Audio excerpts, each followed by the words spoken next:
Amém? Lucas capítulo 7, versículo 36. Diz assim as escrituras: um dos fariseus convidou Jesus para que fosse jantar com ele. Eu estou sentindo Deus falar aqui nesse momento.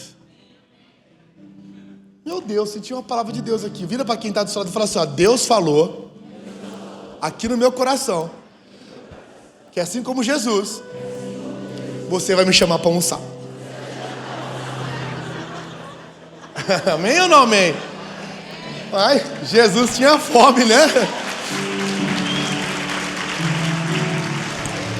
Meu irmão, se Jesus foi filar boia na casa do fariseu, quanto mais na nossa casa, amém ou não? Né? A gente precisa ser como Jesus um pouco, não falar não para comida não. Jesus, entrando na casa do fariseu, tomou lugar à mesa. Eis que uma mulher da cidade, pecadora, repete comigo, pecadora. Olha o pecador que está ali, está entre aspas, pecadora. Meu Deus. Sabendo que ele estava ali, jantando na casa do fariseu, foi até lá. E foi com um frasco feito de alabastro, cheio de perfume. E estando por detrás aos seus pés, chorando, molhava com suas lágrimas e enxugava com seus cabelos. Ela beijava os pés de Jesus e ungia com perfume. Ao ver isso, o fariseu que havia convidado disse consigo mesmo: se esse fosse profeta, bem saberia quem e que tipo. Quem e que tipo de mulher está tocando nele, porque ela é uma pecadora. Quem e que tipo. A palavra usada para definir essa mulher, para qualificar essa mulher, quando você vai nos manuscritos, está escrito armátulos. Armátulos, que significa dedicado ao pecado. Então essa mulher não era uma simples pecadora cotidiana, era uma pecadora nível hard. Significa que muito daquilo que ela fazia, ou daquilo que era a vida dela, era pecado. Ela era pecadora caps lock, sabe? Pecadora. Todo mundo sabia quem ela era, todo mundo sabia o que ela fazia. Todo mundo daquela região. Simão, o fariseu, acreditou também que Jesus deveria saber. Se esse homem fosse realmente quem ele disse que ele é, ele saberia quem é essa mulher. E que tipo de mulher ela é.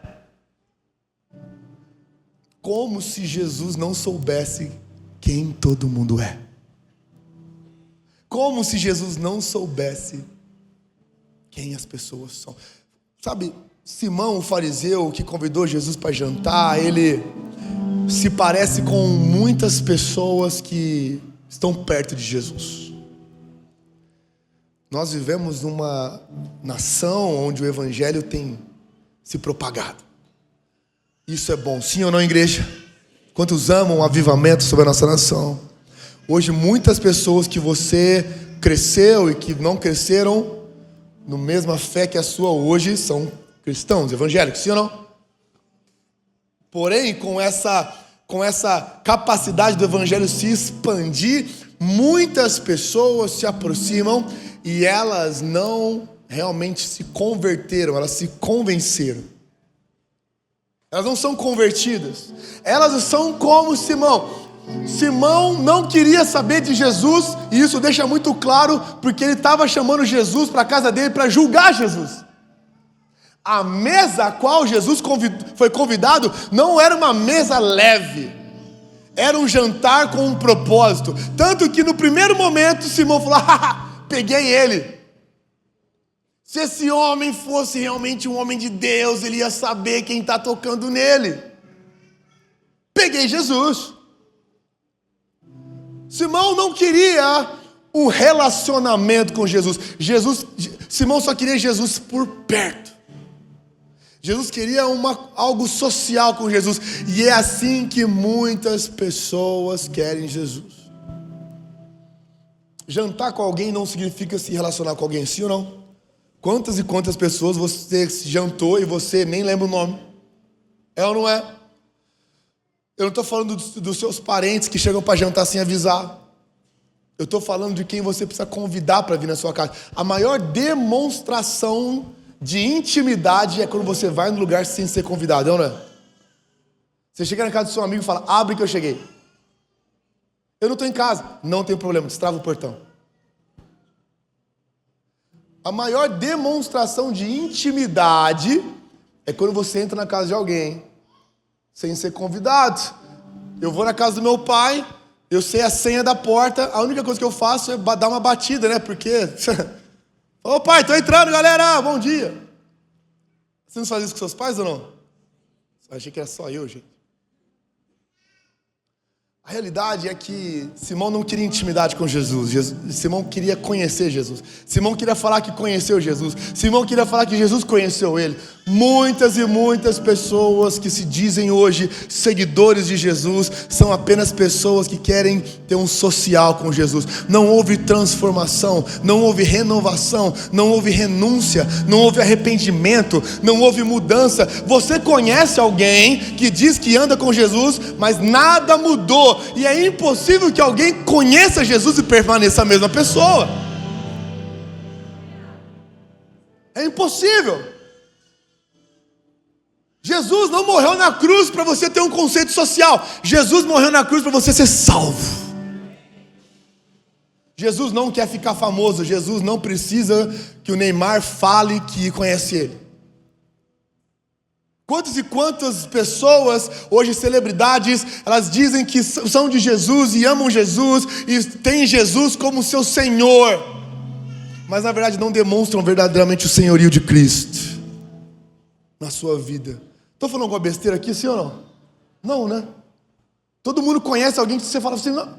Eu estava falando com um pastor, nós estávamos com pastores ontem, e uma das coisas que o pastor Carlito Paz ministrou no nosso coração e me trouxe muito temor, é que 50% dos apostadores de bet, dos viciados em apostadores de bet, se dizem evangélicos. Aonde nós mudamos as escrituras a ponto de acreditar mais na sorte digital do que na bênção e no favor de Deus que vem do céu. Porque só existe uma maneira de eu prosperar na minha vida, é pela mão de Deus. Se você acredita que outra fonte pode te fazer prosperar, você só está fingindo que não está vendo que essa mão que está te trazendo bênção não vem de Deus. E aquilo que não vem de Deus dura pouco e te arrasta para o inferno. Quem quer ser alimentado pela mão de Deus aqui? Levanta sua mão. Ah, mas é sorte, pastor. Eu só jogo ali para sorte, meu irmão. Minha sorte tem nome, chama Jesus. E só se constrange com isso quem faz. Só se constrange isso com quem sabe que precisa rever. Simão era o retrato do pseudo-crente. Porque quando aquela mulher invade aquele lugar, aquela mulher que não era caracterizada como um crente normal, como uma pessoa cristã normal, uma pessoa que não era uma pessoa religiosa. Não. Todo mundo sabia quem ela era. Ela era uma pecadora que invadiu um lugar que ela não foi convidada. Tem que ter muita ousadia, sim ou não? Invadiu uma festa que você não foi convidado, mas ela tinha um propósito ali. Ela não foi ali para usufruir da mesa, ela foi ali para adorar a Jesus. Meu irmão, tem muita gente invadindo festas, muita gente invadindo lugares que para usar da mesa. Meu irmão, por favor, recebe isso com muita graça. O mais importante quando Jesus está, não é a gente se servir da mesa, é adorar Ele. Ele é digno da nossa adoração. Quantos creem nisso em nome de Jesus? Ela invadiu aquele lugar e ela simplesmente se dobrou diante de Jesus, aos seus pés, enquanto ele estava ali sentado à mesa, por detrás dele, chorando aos pés dele, beijando os pés dele, enxugando os seus pés com o próprio cabelo. Gente, isso é uma demonstração de humilhação, sim ou não? Meu irmão, eu estou falando do teu cabelo, irmão, o teu cabelo. A minha esposa gosta tanto de cabelo que ela fica 1 hora preparando. Ela fala assim, ela acordou 7h30 para estar aqui às 9, por causa do cabelo. Desculpa, mas é verdade, não é? E você imagina você pegar, minha irmã, o seu cabelo que você fez babyliss e passar no pé de alguém. Você imagina você chorar aos pés de alguém. E eu não estou falando um pé, gente, com podólogo. Eu não estou falando um pé limpo, com tênis. Eu estou falando um pé que tinha caminhado sobre a terra. Mas não era como que estava o pé. Era o pé de quem era. Era o pé de Jesus. Era o pé dele. Ela não se importou. Porque quem adora a Deus precisa desligar o seu radar de críticas alheias. Quem quer adorar a Deus de verdade, quem quer transformação de verdade, não se importa com o que as pessoas sentadas à mesa vão pensar. Quem quer servir a Deus de verdade não se importa. Ah, você virou cristão agora? Ah, agora as coisas são assim? Sim, meu irmão, eu virei um seguidor de Jesus e eu estou pouco me importando pelo que você pensa de mim. O mais importante é o que Deus pensa de mim. Acaso eu estou preocupado com a opinião de homens ou com a opinião de Deus? Eu vivo para agradar ao meu Deus, o meu Redentor, o meu Salvador. A opinião dos homens passa, mas a palavra dele sobre a minha vida permanece. As promessas dos homens falham, mas ele não mente, ele não volta atrás. A palavra dele é o que define a minha vida. Você pode celebrar Jesus. Quem adora a Jesus não pode se importar com o que estão pensando. Amém, igreja? E eu não estou falando só desse momento quando você levanta suas mãos e adora o Senhor. Eu estou falando da tua vida, porque a tua vida é adoração. A tua vida é adoração. Os teus relacionamentos são adoração. O teu trabalho é adoração. A maneira como você lida com seus filhos é adoração. Tudo é adoração. Façam todas as coisas, diz a palavra, como se você fizesse a Deus e não a homens. Meu irmão, quando você está lá recebendo um trabalho, você não está recebendo esse trabalho, você não está fazendo para aquela pessoa, você está fazendo para Deus. Porque você sabe que a tua provisão vem de Deus. É Deus que te honra. Ah, mas esse cara não pagou aquilo que eu esperava, meu irmão. Você pode ter certeza, se você fez para Deus, Deus vai pagar você do que você esperava. O grande problema nosso é que nós ainda temos um olhar humano para aquilo que nós deveríamos ter um olhar espiritual. Se você visse as coisas à sua volta com mais espiritualidade, com mais fé, se você colocasse mais Bíblia no que você faz, você veria mais da mão de Deus. O grande problema é que a gente, como Simão, rotula. E como é triste rótulo. Como é triste quando uma pessoa define a tua história por um momento. Como é difícil quando uma pessoa pega você e te coloca debaixo de um jugo a qual você vai levar por toda a sua vida, quando aquilo foi um momento da tua vida. Quem é que já bateu o carro? Levanta a mão. Vocês não dizem bem mesmo não, hein? Quanta gente. Vamos lá, levanta bem alto. Quem já bateu o carro aqui? Levanta a mão. Tá, outra pergunta importante. Outra pergunta muito importante. Quem aqui já foi na academia esse ano? Levanta a mão. Eu estou falando nem que seja uma vez. Tá, para as irmãs agora, para as irmãs. Quem aqui, minha irmã, já errou uma receita? Levanta a mão. Minha mulher teve que fazer 18 pudim para acertar o primeiro. Não, mas ela fez os 18 de uma vez, você lembra, amor? 18 de uma vez. Eu cheguei em casa, tinha 18 pudim. Aí o último falou, eu acertei. Não é porque você bateu o seu carro uma vez que você é um mau motorista. Sim ou não? Você dirige quanto tempo por dia? Você fazer um pudim errado, ou errar um dia na lasanha, ou temperar mais a carne, ou errar no arroz e queimar ele, não faz de você uma pessoa que cozinha mal, sim ou não? Sim. Você ir um dia do ano na academia não faz de você um atleta. Olha o seu espelho. Não é? Então por que nós pegamos um momento e nós definimos pessoas por causa de um momento? Quando Jesus nunca olha para a pessoa pelo momento, Jesus olha para aquilo que ele tem. Quando Jesus olha para você, ele não vê o momento, ele vê o plano. Ele não olha para você pelo momento, ele olha para você pelo propósito. Quando Jesus olha para você, ele não vê o que está acontecendo, ele vê o que vai acontecer. Quando Jesus olha para você, ele não vê aquilo que as pessoas veem, ele vê aquilo que ele escreveu sobre você. Deus não define você por um momento, pois o momento passa, mas a tua história fica. A palavra de Deus acontece. Quando Deus olha para você, ele não vê você por aquilo que aconteceu, ele vê por aquilo que ele vai fazer acontecer. Aleluia! Essa é a verdade. E é tão verdade isso que a palavra de Deus continua.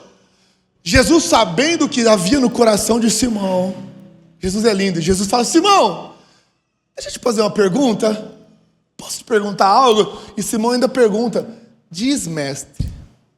Que sarcástico, né? Gente, eu não gosto de gente falsa. Que falciane, né? Dize, mestre. Estava pensando de pau de Jesus no coração. Aí Jesus começa a falar, sabe? Uma pessoa tinha duas pessoas devendo. Vamos continuar o texto lá. Vamos lá. 2 homens deviam a certo credor. Um lhe devia 500 denários e o outro... Volta, que isso, cara? Não. Não volta o texto, filhão. 2 homens deviam a certo credor, um lhe devia 500 denários e o outro 50. Nenhum dos dois tinha como lhe pagar, por isso perdoou a dívida a ambos. Olha que interessante. 2 homens deviam a certo homem, um devia 50 mil e o outro devia 500 reais. Um devia 50 mil. Imagina. Uma pessoa deve para Mastercard 500 reais. Outra deve 50 mil. Tem gente que fala assim: Deus está falando comigo aqui. A Mastercard, vendo que nenhum dos dois vai pagar, ela fala assim: quer saber? Não precisa pagar mais. Deixa quieto. Está perdoada a tua dívida. Quem vai amar mais a Mastercard? Fazendo uma tatuagem. O que devia 500 ou o que devia 50 mil? É muito óbvio, né? É ou não é? Continua o texto. Simão respondeu: suponho que aquele que foi perdoado a dívida maior. Aí Jesus falou assim: você critica bem e julga bem. Isso mesmo, muito bom. Em seguida virou-se para a mulher e disse: vês essa mulher? Eu entrei na tua casa, mas você não me deu água para lavar os pés. Ela, porém, molhou os meus pés com suas lágrimas e os enxugou com seus cabelos. Você não me saudou com um beijo, mas essa mulher, desde que entrei aqui, não parou de beijar os meus pés. Você não me ungiu a cabeça com óleo, mas ela derramou um perfume caríssimo nos meus pés. Portanto, eu te digo que os muitos pecados dela foram perdoados, pois ela amou muito, mas aquele a quem pouco foi perdoado, pouco ama. Meu irmão, presta atenção nisso. Abre teu coração para isso. O que Simão viu em Jesus que aquela mulher viu de diferente? Porque era o mesmo Jesus, mas 2 perspectivas diferentes, sim ou não? O mesmo Jesus, 2 pessoas numa mesma sala, mas um simplesmente cumprimentou Jesus. Como vai, Jesus? Tudo bem? Tratou Jesus como trataria qualquer pessoa. Triste coisa é quando você trata Jesus como qualquer um. Triste coisa é quando você não valoriza quem você deveria valorizar. Uma das coisas que nós devemos mais aprender na nossa vida é que as pessoas que nós mais amamos, nós devemos mais tratar bem, sim ou não? Eu já conheci muita gente que tratava muito bem todo mundo à sua volta, os amigos do futebol, os amigos do trabalho, tudo, mas na sua casa não tratava ninguém bem. Quanto mais amor, mais demonstração de amor. Faz sentido isso, sim ou não? Quanto mais amor, mais demonstração de amor. Porque você sabe o tamanho do amor daquela pessoa. Você tratou, me tratou. Simão, eu entrei. Meu Deus. Simão, eu entrei aqui, você me tratou como qualquer um. Sabe por quê, Simão? Porque você acha que você é bom. Você acha que você não tem pecado. E esse é um dos momentos mais difíceis na vida de alguém que anda com Jesus. É quando ela compreende que ela precisa de Jesus por todo o tempo. É quando você acha que você é mais santo do que uma pessoa que se converteu há 2 semanas. Você tem mais santidade do que uma pessoa que aceitou Jesus ontem. Quando na verdade nós só somos santos por um propósito, nós só somos santificados por uma verdade. É o poder de Deus perdoador sobre nós. Tudo é pela graça de Deus. Nós somos tão perdoados quanto a pessoa que foi perdoada ontem. Nós somos tão santos quanto a pessoa que foi santificada ontem. A questão é o processo de santificação. Você está num nível de processo de santificação. Aquela pessoa está andando debaixo de um outro processo. Cada um debaixo da sua medida de graça. Cada um debaixo do seu momento. E Deus, como teve paciência com você, Ele vai ter paciência com qualquer pessoa que amar Ele. Assim como Deus tolerou você, Ele vai tolerar. O problema é quando nós não temos a mesma tolerância de Jesus e a gente olha pelo mesmo espectro da humanidade, do rótulo. Porque quando Jesus olha para aquela mulher, ele fala assim, ó, essa mulher está me amando tanto. E ela está demonstrando isso. Você, Simão, não me demonstrou nenhum amor. Meu irmão, abre teu coração para isso, porque talvez não seja aquilo que você esperava ouvir nesse domingo, mas é aquilo que o Espírito Santo quer entregar. Quem ama mostra. Quem ama não fica na palavra. Quem ama demonstra. Demonstração de amor é tão importante quanto você amar no seu coração, sim ou não?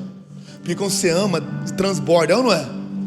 Você não tem o que fazer para agradar quem você ama. Você faz o que for preciso.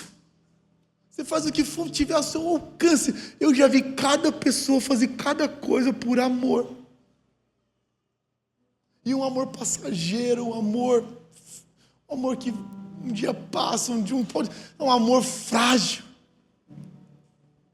E quando nós chegamos na presença de Jesus, Jesus às vezes não tem a nossa mínima demonstração de amor. Jesus não tem a nossa adoração, Jesus não tem a nossa devoção, Jesus não tem os nossos tesouros, Jesus não tem as nossas finanças, Jesus não tem nosso tempo. Ah, como? Eu vou servir na igreja? Ah, não tem como, eu tenho muita coisa. Eu tenho beach tênis na segunda, na terça eu tenho não sei o que lá, na quarta eu tenho... Não, ai, tem tanta coisa. Para me chegar no domingo um pouquinho, 2 horas, eu tenho que chegar 2 horas antes para servir. Ah, não tem como. Não, eu não posso investir no reino. Eu não posso, como eu vou fazer isso? Eu tenho tanta coisa para investir, eu estou pagando um cruzeiro, sabe? E aí Jesus fica, ok, onde está então a tua demonstração de amor?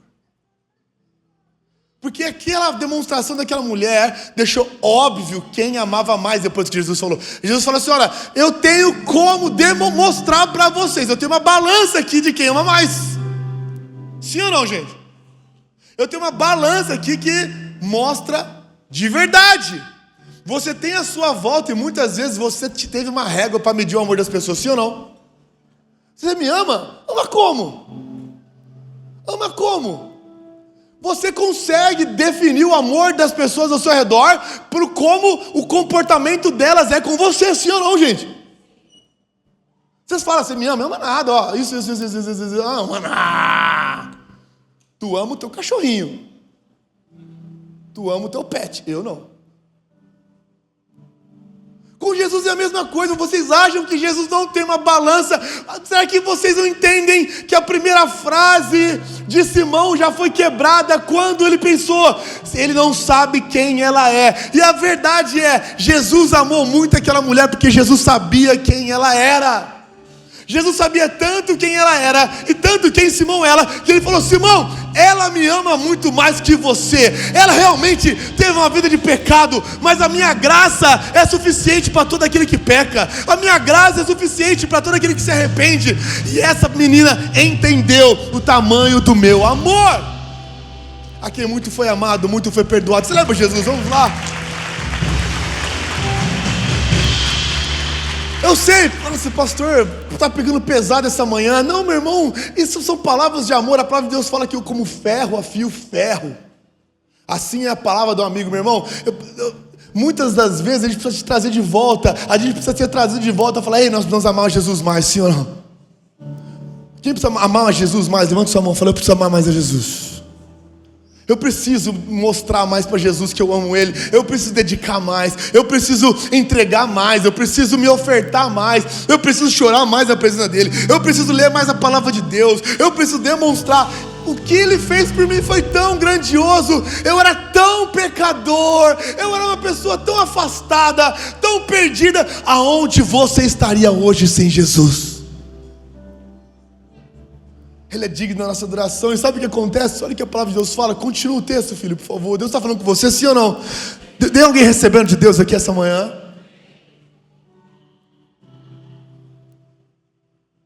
Então Jesus disse a ela, e é isso que Jesus diz para nós todas as manhãs: os seus pecados estão perdoados. Quando tem pecados perdoados aqui em nome de Jesus? Quem crê na graça suficiente, na misericórdia do Senhor. Então Jesus disse a ela: seus pecados estão perdoados. Os outros convidados começaram a perguntar: quem é esse que até perdoa pecados? Jesus disse a essa mulher: a sua fé te salvou, vai em paz.